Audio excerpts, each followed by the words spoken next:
T'as un party de Super Bowl dimanche, puis la seule chose que tu connais à la NFL, c'est Taylor Swift.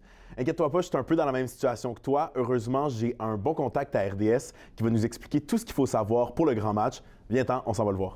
Hey Michel, peux-tu m'aider à avoir l'air d'un fan de football, s'il te plaît? OK, essayez. On y va! Première des choses pour être capable de suivre le match, c'est quoi les règles de base du football? Bien, chaque équipe, quand ils ont le ballon, ils ont 4 essais pour faire avancer le ballon 10 verges plus loin. S'ils réussissent, bien, ils recommencent une séquence de 4 essais.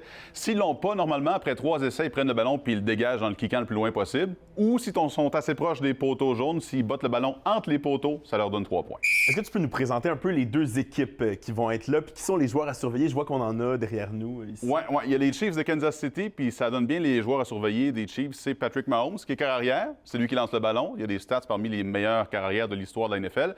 Et lui qui reçoit plus souvent le ballon, c'est Travis Kelce, qui est aussi le chum de Taylor Swift. Oui, j'ai entendu parler de ça un peu, je pense. Ouais, fait que tu vas entendre parler de ça pas mal aussi pendant le Super Bowl. Puis pour les 49ers, t'as Brock Purdy, qui est le carrière. Lui a été choisi dernier au repêchage. Normalement, ces joueurs-là n'ont pas une carrière, mais lui, il a réussi à se placer comme carrière partant avec les Niners parce qu'il y a eu des blessures. Et là, tu as Christian McCaffrey qui, lui, est porteur de ballon, attrape le ballon, il fait tout sur un terrain. Fait que c'est ces 4 gars-là à surveiller pour le Super Bowl. Tu parlais justement de Kelce, le chum de Taylor Swift.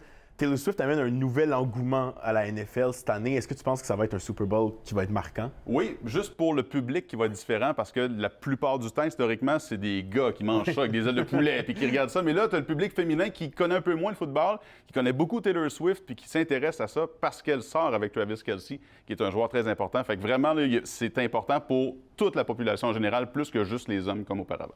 Là, une affaire que moi, je comprends pas. Il me semble qu'il reste tout le temps 2 minutes puis ça finit par durer 25 minutes. Ouais. Comment ça marche le temps dans une game de football? Bien, quand il reste 2 minutes, le temps s'arrête automatiquement. Et là, l'équipe qui est en avance, normalement, veut que le cadran s'écoule le plus rapidement possible. Mais l'équipe qui tire de l'arrière va prendre des temps d'arrêt pour que le cadran arrête, pour essayer de recevoir le ballon pour combler l'écart.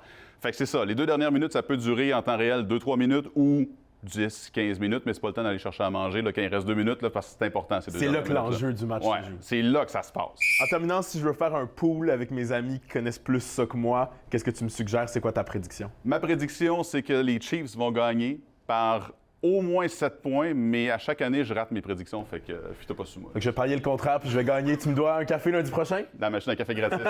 Parfait.